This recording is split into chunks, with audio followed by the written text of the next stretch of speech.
Hello nerds, it is me, Tubbs, and we are back for episode 3 of Sandland. As you can see, my villager pen is filling up. We now have 2 iron golems and 1, 2, 3, 4, 5, 6, 7 villagers and my donkey. I think also a cat in there as well somewhere. Crazy. Really? I don't even know what to say. Okay. We've done some interior, as you probably just saw. So this is our little kitchen area. We're going to have some food storage. You can see we've got a little sink, a little, I don't know, basil plant or something. Some nice little shelves. Pretty cool. Over here, I'm going to put a map. This could be a little map crafting station. I've made one already. Just a little area here. You can see, obviously, the Oasis house and then the village, which I think we'll probably end up locking this map. So you can see the progress going forward. Because I'm going to upgrade that village. It's going to look very different in the future. I also quite like the little love heart lava pool down the bottom. I think that's pretty neat. Cool. Over here, we have our smelting area. So not really a super smelter. Quite basic, really. We've got 2 normal furnaces and then a couple blast furnaces, which obviously smelt ores at double rate. Basically, the idea of this is you put whatever fuel you want in the barrels, like so. It goes into the fuel part of the furnace, and then whatever you want to smelt goes in the top. Then that gets split evenly between the 2 furnaces, and then the smelted product comes out in the chest at the bottom, and that's the same over here. And then we've just got some little crafting stuff. I was going to put lava here, and then I realized that actually, oh, it does work. Okay, I thought the hopper would be in the way. Oh, you just have to be quite accurate. I might end up moving this, to be honest. Got a little anvil. Spare furnace if we just want to smelt something by itself using the exact right amount of fuel. And then a little stone cutter. Small little storage back here. I'll probably just put like unsmelted ores in here. And then, yeah. And then we've got our little storage system. Quite basic at the moment. We've obviously just got some double chests. Little loom station here. I have actually yet to put anything in any of these. All of my storage is still over there, looking a bit messy. So I'll deal with that problem in a minute. That's pretty much it so far. Oh, I also have over here a little enchanting setup. I basically just moved it from out there into here. Not quite finished yet. We needed a few more things, like some anvils, some sort of, I don't know, meant to put in these little plant pots. And then, yeah, I don't know. Very unfinished, but it works for now. Oh boy, am I proud of this one. So, we've made a doorbell. Listen to this. Oh yes, let's take a look. So, we've got a button, and then we've got some vertical redstone here. Just a bit of dust and a torch. Another bit of dust and a torch. So when you press the button, it goes down here and then all the way along here, a couple of repeaters. And then you've got this little chain of note blocks. So it's just a repeater going into a block with a bit of redstone, repeater, block, bit of redstone, and that goes along. Obviously powers each of these in turn. No tick delays on any of the repeaters. And then where we've got like a chord instead of a single note, there's like a few little note blocks that get activated together. So there's one here. And there's one here. Pretty cool. And then this is just my little test button so I can play it over again. Look at that. Yeah, really quite proud of this, actually. The signs are the number of clicks on each notebook, each right click, which obviously cycles through a note. So this note is 17 right clicks on the note block. So 17, 12, 17. So, you know, if you want to copy this for your own world, then I'll just go along like this. And you can figure it out. This one doesn't have, well, there's a 10 there, and that doesn't have any. That's just default note block. No clicks. And then, I don't know if you can see that, it's a 19, 5, 17. And then a little 9 over here. Pretty cool. I'll tell you what, little bonus quiz. See if you can name the song that this is from. And I will reveal all in the next episode. So, first thing on the agenda today is to make a iron farm, because I have actually no iron. This is where the iron used to be. I used to have some blocks and some ingots, and I have none. Absolutely no iron. I used it all building the house. I made a bunch of hoppers and some other things like those cauldrons, etc. But we have no iron. So what I'm going to do is I'm going to move some of these guys into an iron farm, which I think I'm going to build here somewhere. It's a nice flat space. Having said that, we don't have enough villagers. I need 12 for the iron farm, and I don't have 12. I've got however many that is, 6, 7, and there's like 1 or 2 still floating around in the village, but even that isn't enough with no spare. So what I'm going to do is I'm going to make a very basic villager breeder. I don't know where I'm going to put it yet. Maybe over there, just because it's a bit out of the way. Right. I'm hoping a single villager can sneak out. Yes. Where are you going?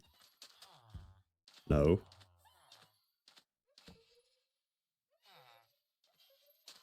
Okay, yes, follow me. Yes.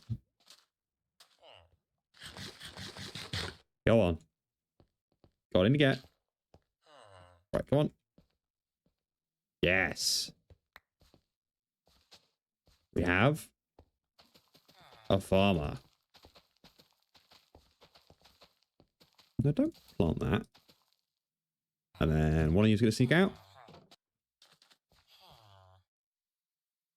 Yeah, okay. Look at that. So the way this works is there's a farmer and just an ordinary villager trapped in this little box. The farmer is going to farm carrots continuously. And as he farms carrots, he's going to trade them with his mate. You're going to see them every now and again throwing carrots at each other.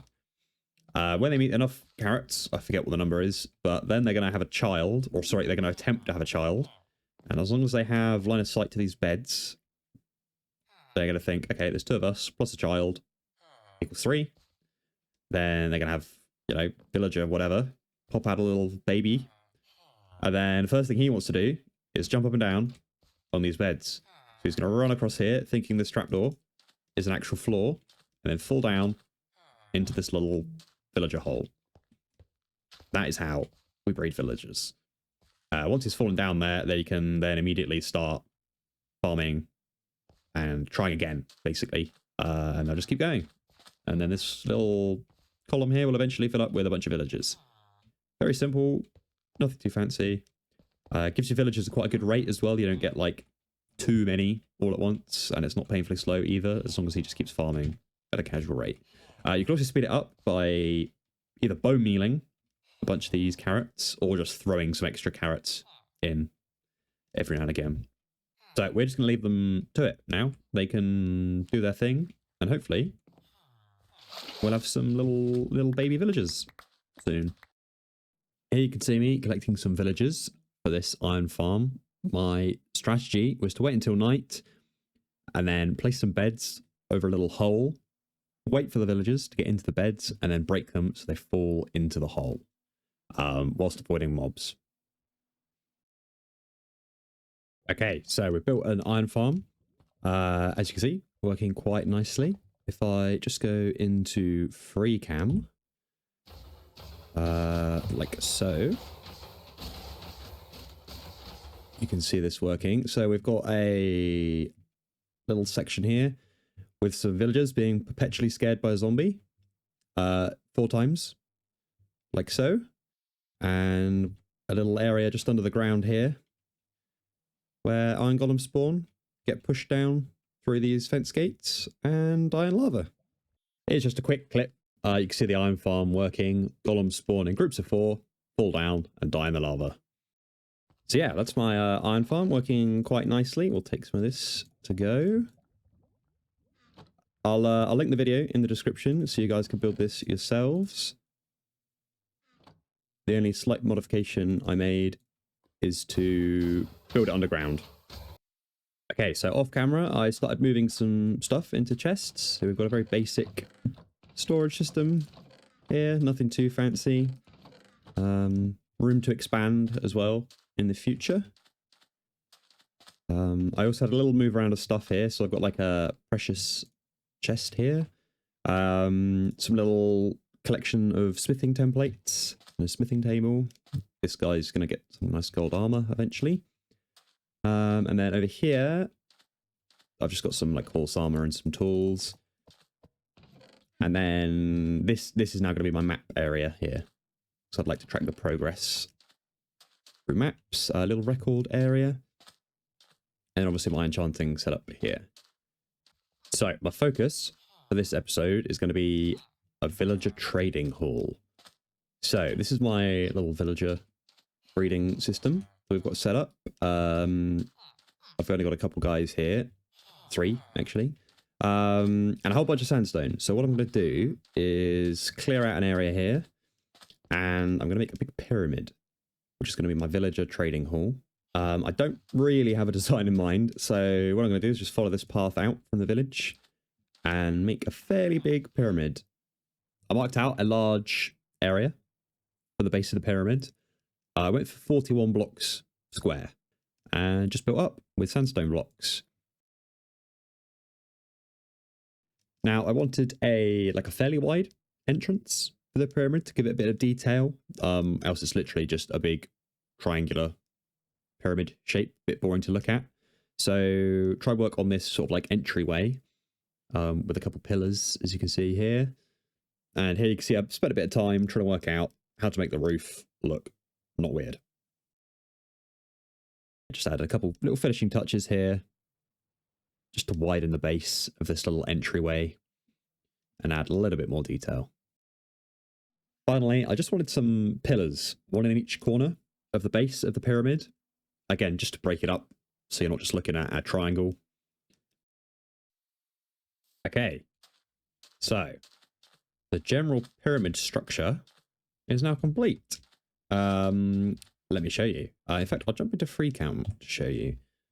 So, still got quite a lot of detail to add. I've done a little bit in this entryway, like these couple like fire lantern things. But yeah, this is it. I'm quite happy with it. Bit more detail to add. But this is going to house all my villager trading. So you come in here, you can see I've got my villager breeder, which is working. I've got a little collection of villagers there. And then I've trapped a zombie here with an axe who's going to convert the villagers into zombie villagers.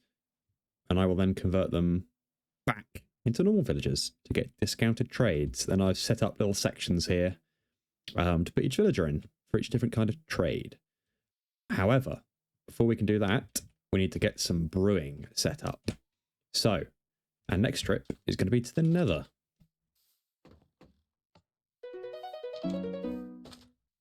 So, as I mentioned before, I think I'm going to stick my nether portal upstairs in this tower. I think just here. So, let's see what we get.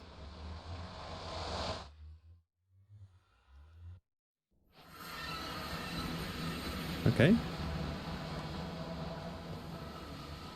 This appears safe. So, question is, are we anywhere near a nether fortress? Or a bastion? Probably not ready to take on a bastion just yet. with this gear. Would a fortress work? Let's have a little peek over here. Okay, not seeing anything just yet.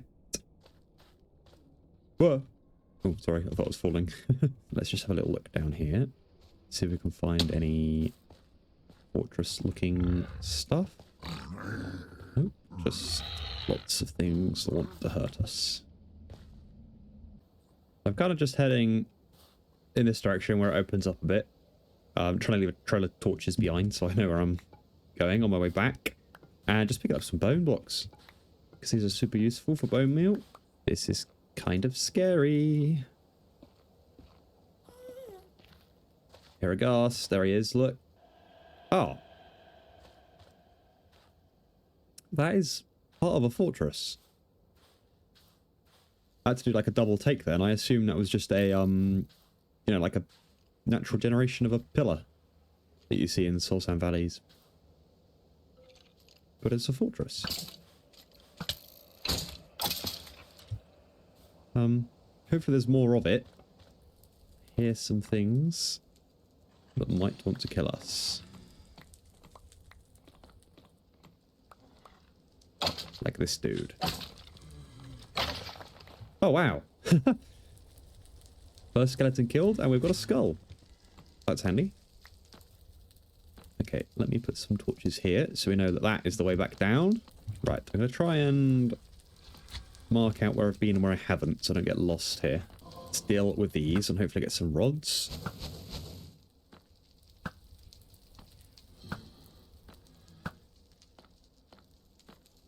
There's one. That's actually all we need, but we're going to push our luck. Ow. And, get a few more, because we want enough, obviously, to get some Eyes of Ender later to go to the end. So we'll get, I don't know, maybe a dozen if we don't die. Or run out of food. And I think I've just found a spawner. Yes, I have. Okay, let's not die to this dude. Okay. Ow.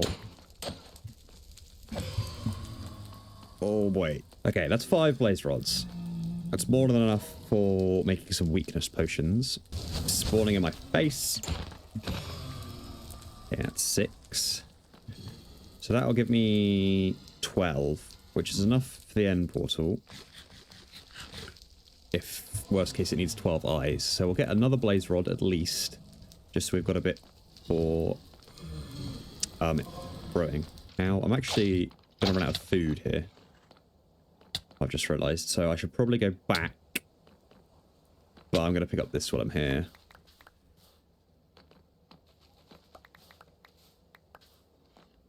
Yeah, because at this point, we're going to die.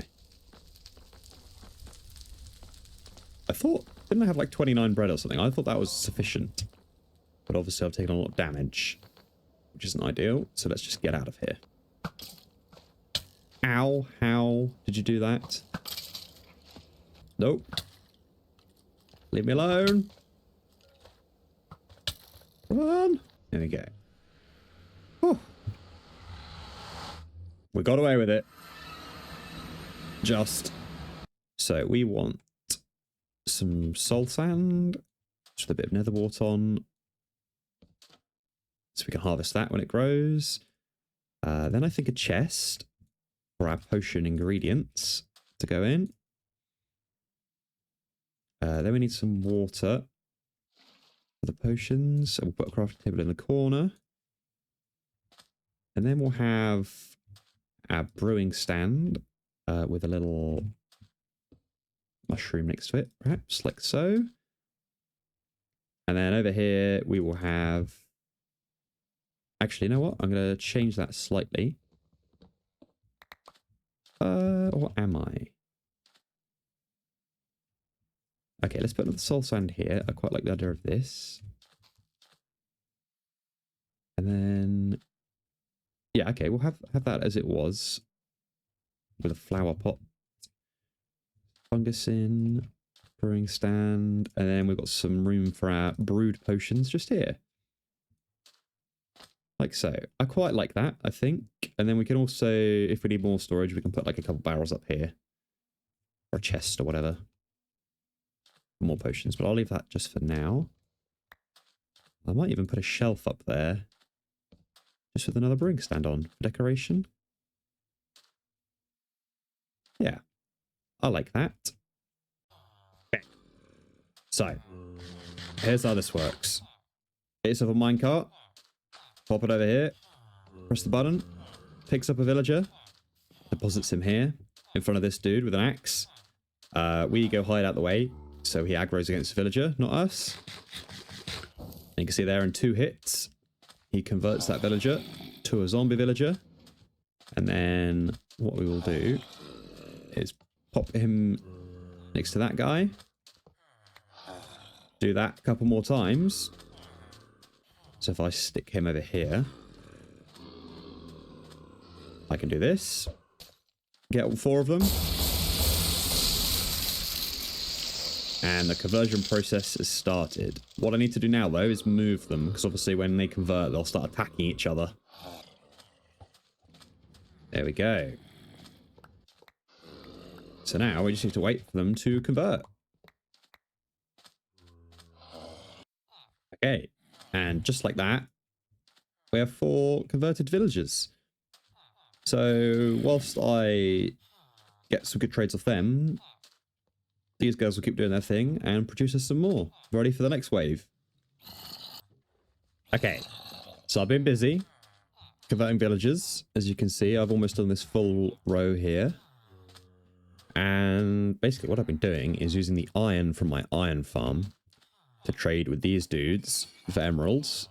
Because I basically have infinite iron now. So there's 6 of these guys that trade iron. And then I've used them to kit me out with some fairly basic diamond armor, which I'll slowly enchant properly when we've got all of our librarians set up. I'll probably line them all up along here with one of every enchantment. These are just temporary at the moment. This guy's pretty good. He's got mending and sharpness. This guy's got efficiency 5 and depth strider. I can also trade for bookshelves and then obviously break the bookshelves up and then I can get a book for an emerald. Which is a bit of a broken trade, to be honest. And then this dude does power 5, which is pretty cool.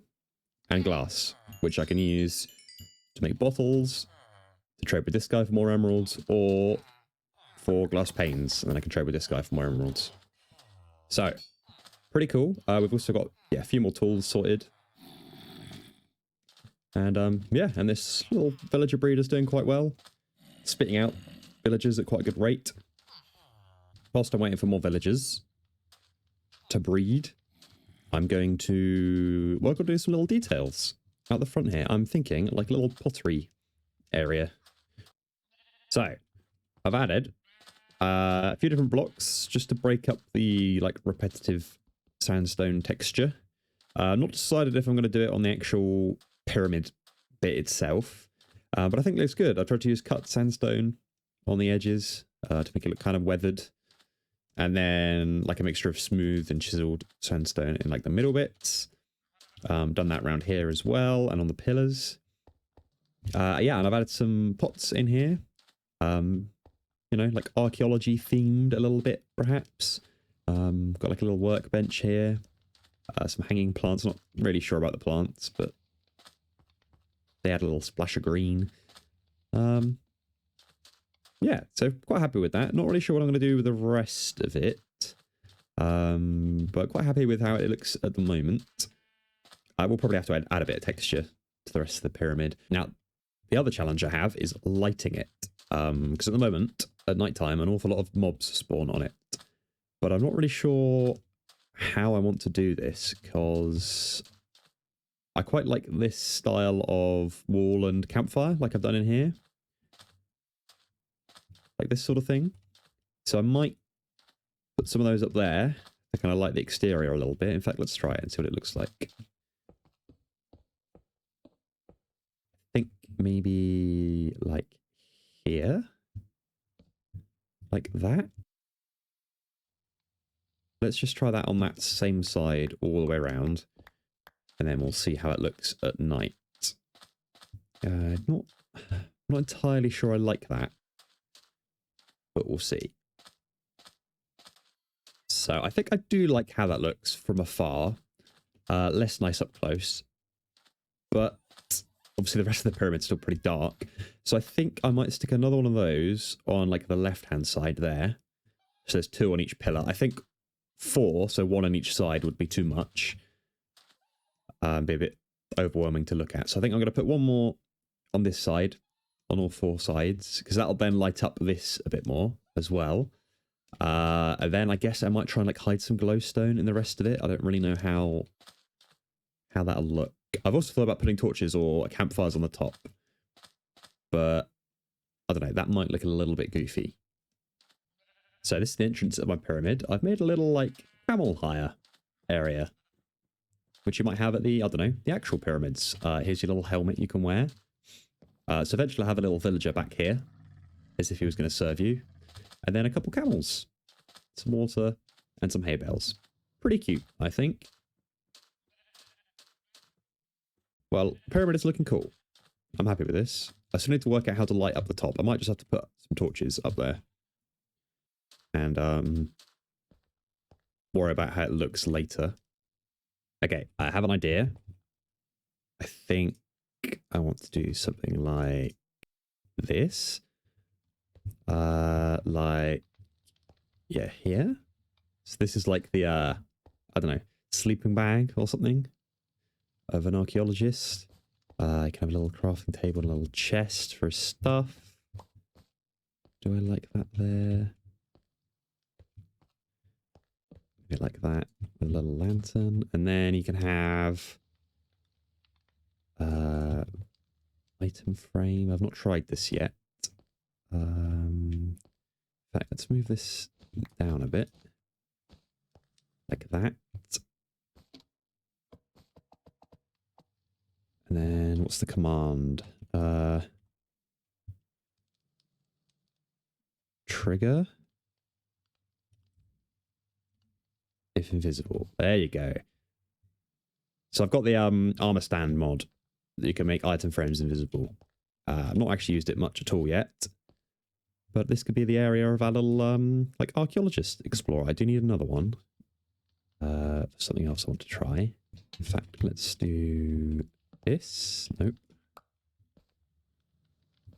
This. Right, okay, so we're going to put another item frame here with like a little torch in, maybe. Make that invisible. Yeah, so this is like a little archaeologist's roll mat, sleeping area with all this stuff for exploring. And then I might do like a little dig site or something, as if he was exploring here. I think that would be kind of cool. Okay, so I think I'd like a little crane. Maybe something like this. I say crane, like a little pulley system thing. And then I'm just going to put a little item frame with a bone in it. There we go. So it's like a little archaeological dig thing. I don't know. Maybe it looks a bit silly. Maybe I'll add some more stuff. Who knows? So here's the final look at the finished pyramid. I say finished. I'll probably add a bit more detail, especially around the back and the sides. Maybe some different block types on the actual pyramid, the triangular bit, just to break it up a little bit, make it slightly more interesting. But I think it looks really cool, especially at night, as you can see here. On the whole, quite pleased with this. I do need to do a bit of work on the inside, get my villager trading sorted. Oh, and also fix the lighting. Okay, that about wraps it up for this episode. Thank you guys so much for watching. Be sure to like and subscribe, and I'll see you in the next episode. Goodbye.